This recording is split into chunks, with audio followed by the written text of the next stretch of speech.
Hey everybody, it's Brian Burns and welcome to this episode of the B2B Revenue Leadership Podcast. Today I've got Bob Perkins on. He's the founder of the AAISP, Association of Inside Salespeople. And we're going to talk about one of my favorite topics about activity versus accomplishments and focusing on outcomes instead of just, these KPIs that I think we've gone mad. I think it started with the automation, and it's somewhat much easier to manage activity than it is accomplishment, that we kind of go too far in that spectrum. And what ends up happening is this downward spiral. If we don't get the results, we increase the activity, which sometimes corrupts the results. So we increase activity. And it's this downward spiral where we get all the KPIs except for the one that we really care about, which is the outcome of revenue for both marketing and sales. So we're going to talk about a couple of use cases, a couple of examples, and some research that Bob has done.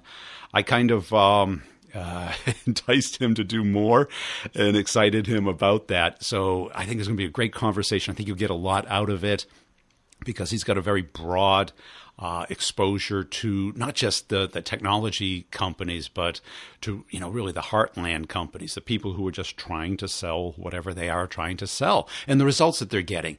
And the observations that, of course, as technology evolves, more and more stuff is being done remotely. And we're not flying around as much as we used to and face-to-face as much as we used to. And that's had an effect on our effectiveness of sales. And we're trying to get people who are younger and less experienced and less expensive, but the skills aren't there. And when the skills aren't there, the results don't get there. So we're going to get into that. But before we do, I want to make sure you're checking out nudge.ai, co-video. Video is really the hot thing this year. I'm having enormous success with video emails with all my clients. It takes a little bit of an adjustment, a little bit of getting used to being in front of the camera. But as the years go by, being on camera, even with whether you're doing a screen share or a face-to-face, not a face-to-face, but a camera-to-camera conversation with people. Some people like that. I'm not a big fan of that actual interaction, but when I send a video email, when I share a video on LinkedIn, YouTube, or Instagram, the engagement is so much higher than just asking a question or putting a blog post. Still not as good podcasting. Podcasting is still number one for me and for my audience because it's passive, that people don't have to give a dedicated amount of attention to it. They can do other things, drive, exercise. So make sure you're checking out Co-Video. Let's get into the interview with Bob. I'll sum it up at the end and give you an update on the courses. And I really appreciate your time. Please connect up with me on LinkedIn, Brian G. Burns on LinkedIn. Hey, Bob, welcome back to the show. As a way of getting started, give us a little update on yourself. Hey, Brian, thanks for having me. I live in Arizona, but it's the summertime, and we run away from the 115-degree weather. So I'm in New York now, and I've been traveling around, visiting family, stopping at chapter meetings, and even next week to Boston for a conference. So funny thing, though, I left the hot weather there, and now it's so humid. I sweat more here than I do in Arizona. So, but yeah, I grew up there, and I was speaking with my mom last night, who's still there, and she said the humidity's killing her. But that's summer in New England is touch and go. Yeah.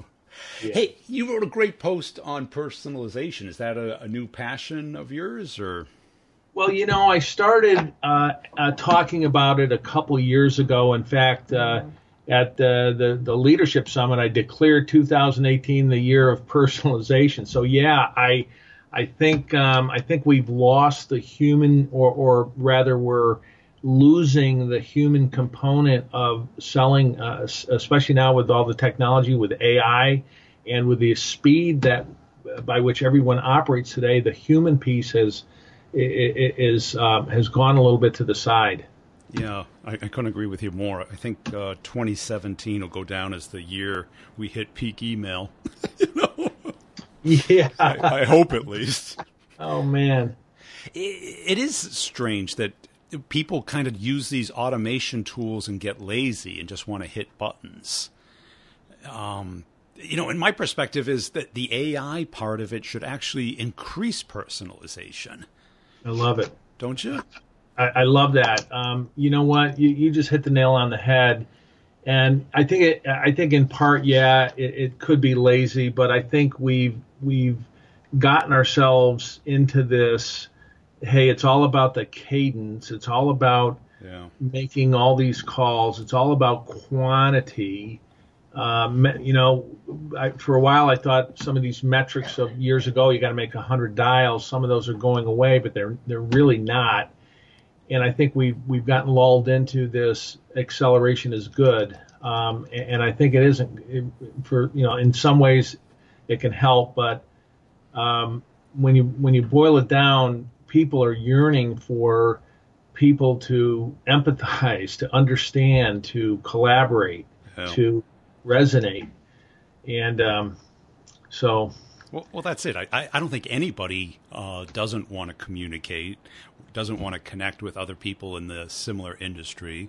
But I also don't believe anybody wants to be pitched or pushed or cajoled into a 15-minute torture session.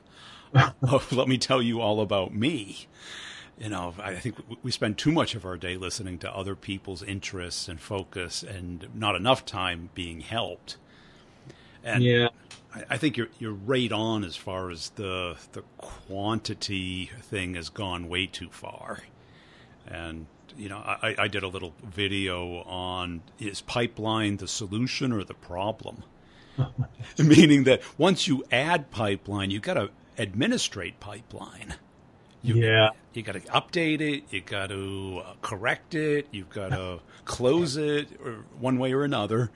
And you got to report to it and answer to it and sit through meetings about it. Mm. And if you're asked to make it up, you make it up. Oh, boy. Where's the selling in that statement? It's where's the human to human? It's not. Hey, interesting, we're on this topic. Just yesterday, I saw some research come out by Gong, and it basically what it said was, all we want to do, everybody's trying to get a meeting. SDRs are being hired so they get meetings with people. So what happens in this meeting?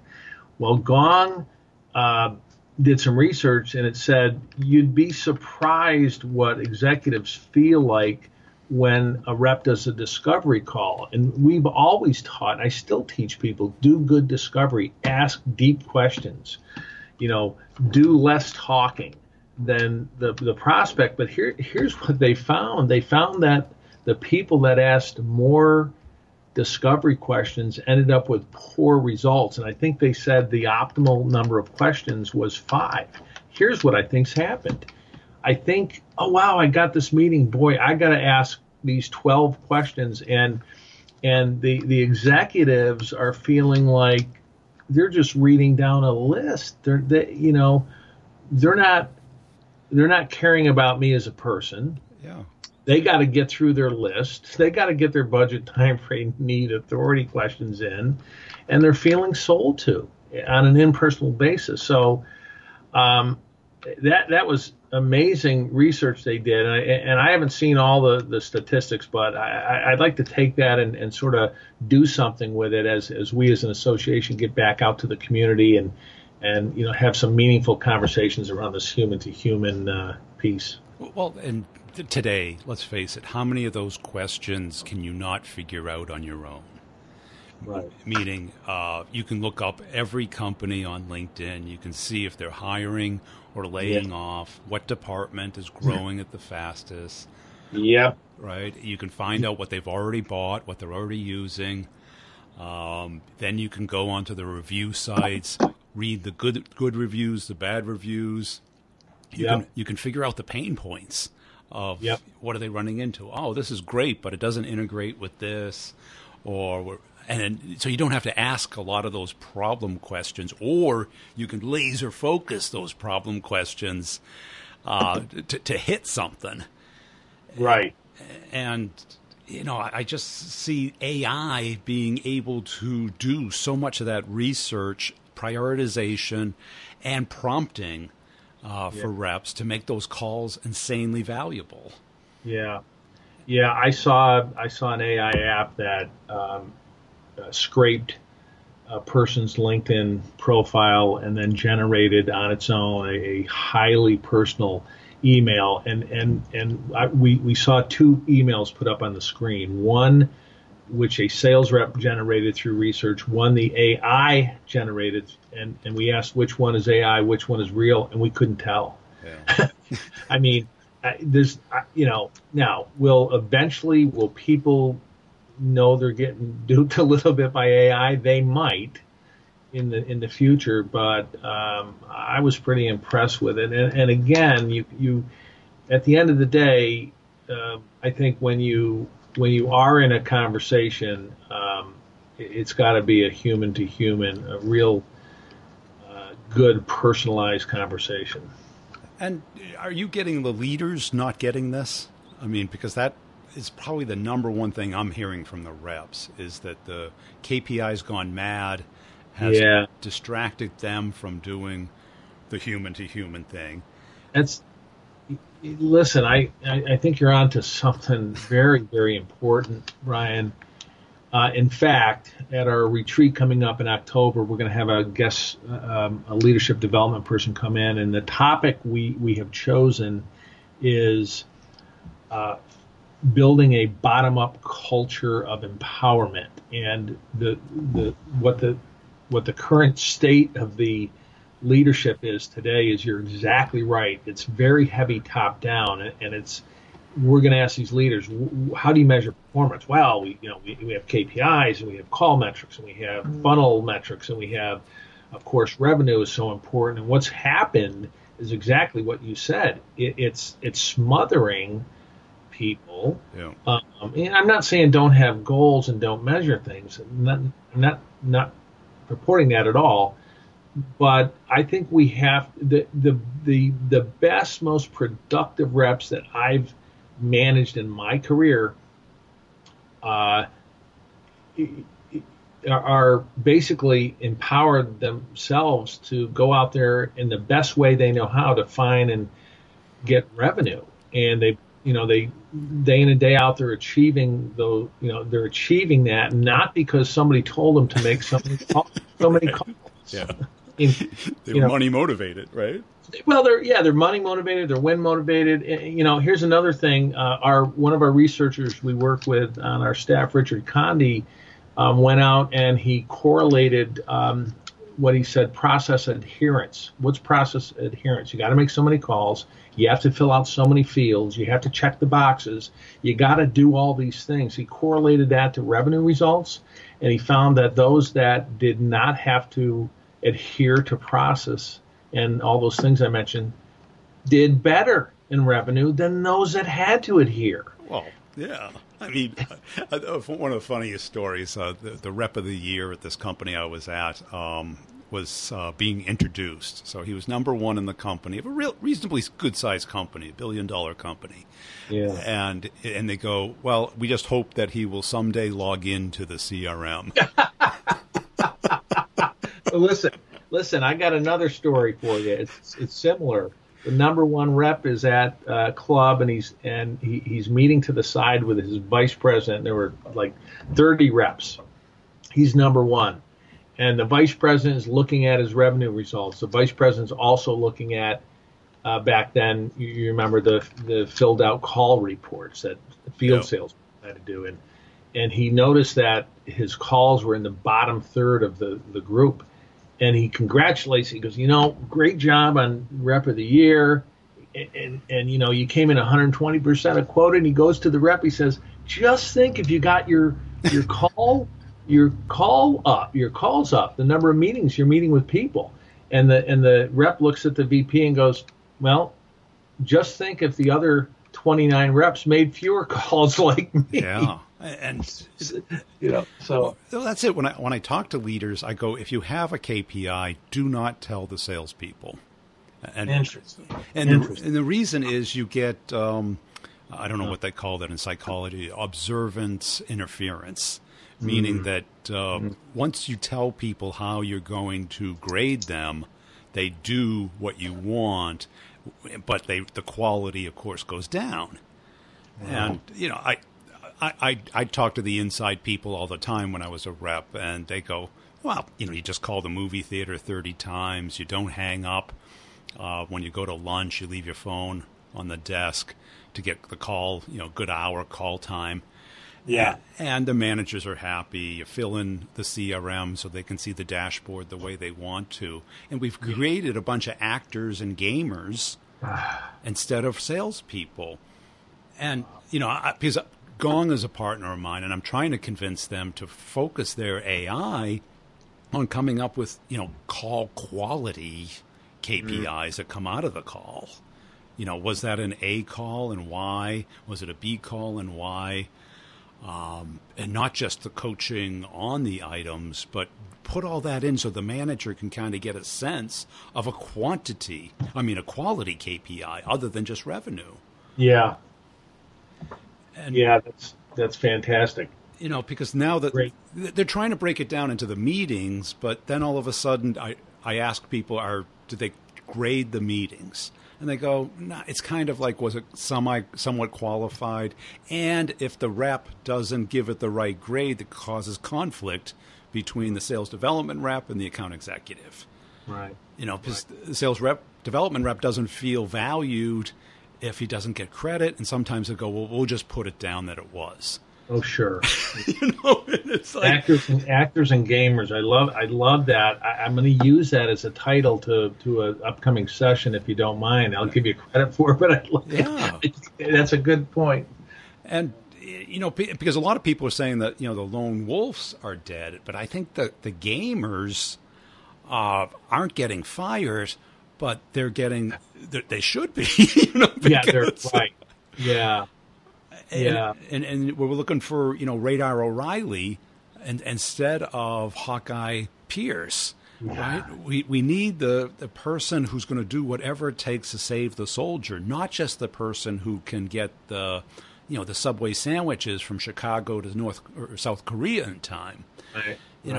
We need both, but one we need a whole lot more than the other, right? Yes. Well. This is a very. I know we shifted a little bit here from human to human, just a little bit, and we're talking about some of the symptoms here. But I think this topic we're on right now, Brian, is deserving of some more attention, some more research, because we're holding on. Leaders are holding on to the way we've managed and the way we've measured. And the way we hold accountable for years, and I think it's high time we really look into this. Our call quantity metrics, are they valid? Do they help? Or do they hinder? Yeah. And I think my friend Richard Condi comes out and says they absolutely hinder, but I think we need to dive into this topic deeper. I'd love to collaborate with you on this a little bit. I'd like to get a couple of my researchers on it, and let's really find out if there's a problem here. Well, there's definitely a problem, and I'm working with another company, Rainmaker Force, who is integrating customer surveys. And eliciting customer surveys short, to the point, in the email, so they can just click a button to confirm, where the sale is, what the next action is, what their expectations are, and then integrating that into the CRM so that there is a quality element to these calls, to these actions. Yeah. And instead of, because I see it every January. What do you do? Oh, you take your quota, your average deal size, and then you take the number of hours in a day. You have to make this number of contacts. That's assuming that each person on the other end is equal. Yeah. And the strange thing is, they're not. They're all unique. And the other thing is, I just saw an article by, I think, Chris Ortolano. I forget who put it out. No, it wasn't. It was It was Ryan O'Hara that put it out, and it was the death of the desk phone. Yeah. And what this all means is fewer and fewer people are answering the phone. Yet and so how do we solve that problem? We're telling people to make more calls or to sell socially, which I believe in as well. But the whole thing's just coming to a big to a peak here. We're hiring more and more SDRs. And then reps will say, I have better results converting leads by email than I do by phone. And I get it. I mean, they're texting now and they're getting conversions. So we're in a different world than we were when you had a 1-800 number and a phone. I mean, it's a different time. People are buying differently. It's completely different. And when you have leaders that look at the people that are in the tornado, they look at the A-level companies that hit the market just right, who are growing at 100 to 1,000% a year, and they want to be them. So what do? They model their sales department after them, not their product and marketing department after them. And the problem is the demand isn't there. Yeah. And who do they blame? And all of a sudden, when you put pressure on people don't do smart things. They do survival things. They knee-jerk react, which usually aren't positive human-to-human behaviors. Yeah. They're pushing too hard, they're spamming too much, and they're not taught how to connect with people. And they're basically a generation that didn't use the phone to talk. Yeah. Right. Because most of us grew up, talking to our friends on the phone. Yes. Yeah. No, I totally get it. Anybody, almost everybody. Like I've been on interviewing all morning, and even my contemporaries text now. Yeah. Yeah. I mean, people they don't want interrupt. I mean, we're in this digital world now, and we're, connected real time most of the time. I rarely do any calls now unless I have video on. I want to see the person. Look, Starship Enterprise, right? We're going to be doing holograms someday. We're just going to, say the word and you'll appear in front of me in thin air. Yeah. Like we're face to face. That's where we're headed. And so we gotta leverage technology. We gotta adopt it, but we have to do it well. And I just think the lever of the human person, to leverage human to human, we put that off to the side. We've forgotten about it.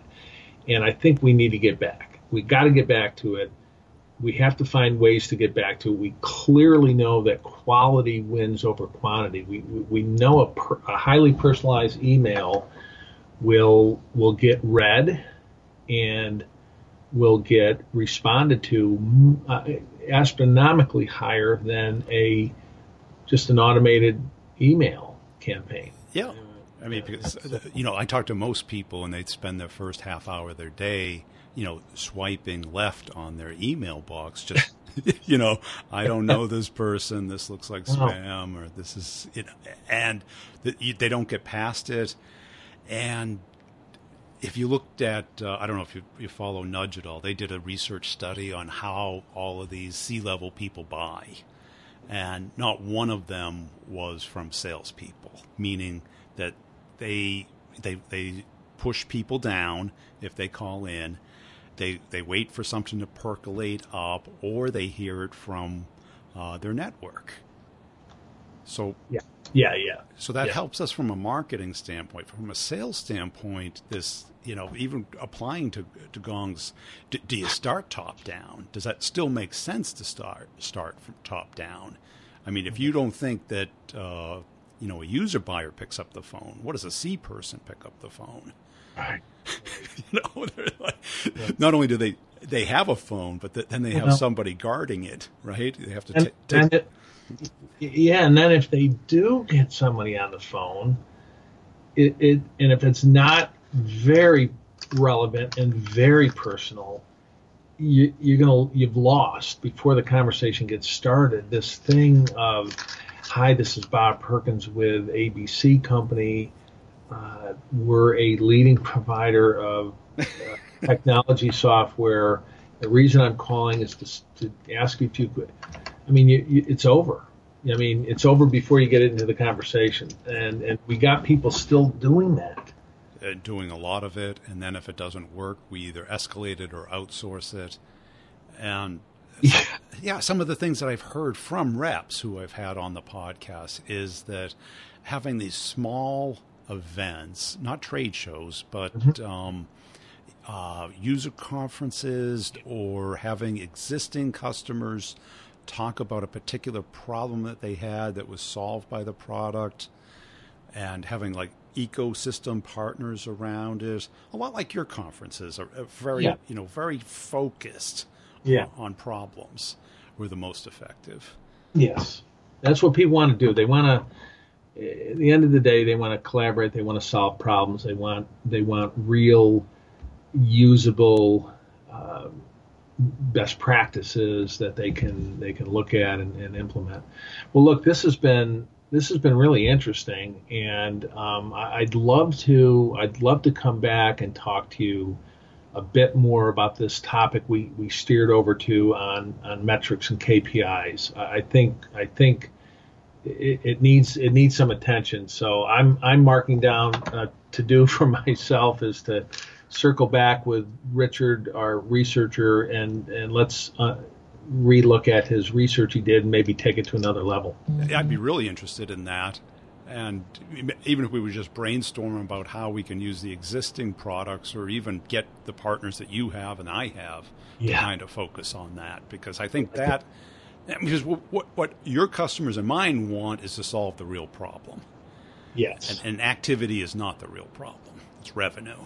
In fact, next week I'll be hosting a panel at Flip My Funnel conference, and I'm working with the conference, and they go, how do we put human back into sales? And they go, we have a product that accelerates or helps manage the process. And he goes, and they admitted, we can be part of the problem here. Yep. And I thought that was a very enlightening comment that they made. And they even know it, and they're trying to, of course, they're trying to sell their product to people. So that's a great tip, Brian. And I think it's a tip as you know, the AISP puts on lots of conferences and retreats, and I'm going to weave that into my discussions with sponsors that end up speaking, and to say, look, how can let's take a look at how your tool can help the human component of the sale process, the sales cycle, the activity, etc. That's a good point. Excellent, Bob. Hey, where can people go to connect with you and learn more about your organization? Yeah, get out to the AAISP website. It's www.aa- that little dash in the middle, ISP, InsideSalesProfessional.org, O-R-G. And, there's a ton of complementary resources you can look up. You can become a member. You can attend a chapter meeting. We have 70 chapters around the world. If you're near a large city, chances are there's an AISP chapter that meets quarterly, and we'd love to have you out as a guest. Hey, it's great to talk with somebody very frankly and really share what is working today and what isn't, and that we have to go back to what hasn't changed about sales, and that we're selling to people, not personas. And to understand that and to empathize with people and to give to them instead of just asking and begging for time to talk about us, to earn their time by talking about them and how we can help them, how they can learn something, how we can bring them something, how their world can become better, how we can really connect with people. We're missing this rapport stage and the interest building stage, and we're going right to the action. And we're forgetting about the things that really count, because people are people, and people haven't changed that much. It's the technology that's changed. And as soon as the technology starts to work, people overuse it, and then a new technology comes up to make sure it won't work. Think of caller IDs, spam filters, just the ability to delete your email. Now there's apps that will go through your email for you to prioritize things and rate things that are most likely just spam, things that we get on email lists, not because we want to be on the email list, but because we want a particular piece of content. And then we interpret that as now we can email them 3 times a day. No, we can't. We're burning out people. And we think just the activities are going to get the outcome. And when it's about happening is we don't get the outcome. We make it worse and worse. So please check me out on LinkedIn at Brian G. Burns on LinkedIn. I've got a free ebook at B2B, the number 2, B2B revenue. That's money.com, revenue.com. And just registered there, you get it. I do not send out emails. I haven't sent out one yet. So just by me collecting it doesn't mean you're going to get on my list. I don't know what I'm going to do with them, but I'd rather people who are opt-in, meaning you listen to the podcast, you find enough value that you take it passively, and also check out the Brutal Truth About Sales and Selling podcast if you're in sales. Also, I got the Sales Questions podcast for your sales team. And make sure you're checking me out on Instagram, Brian G. Burns on Instagram. Check out the show notes from my partners. We got Nudge, we've got Discover.org, we've got CoVideo. Who else do we got? Pipedrive, all these companies that are really helping out sales and marketing people really understand what's working today. Not just the products, but check out their content, their blog posts, their webinars. They're all doing great work trying to help us out. And, I think you're really going to enjoy it. So connect up with me on LinkedIn. That's really where I live. I really appreciate it. Just let me know you're been listening to the podcast. If you happen to see some of my content on LinkedIn and you like it, please like it. Is that too much to ask? Thanks.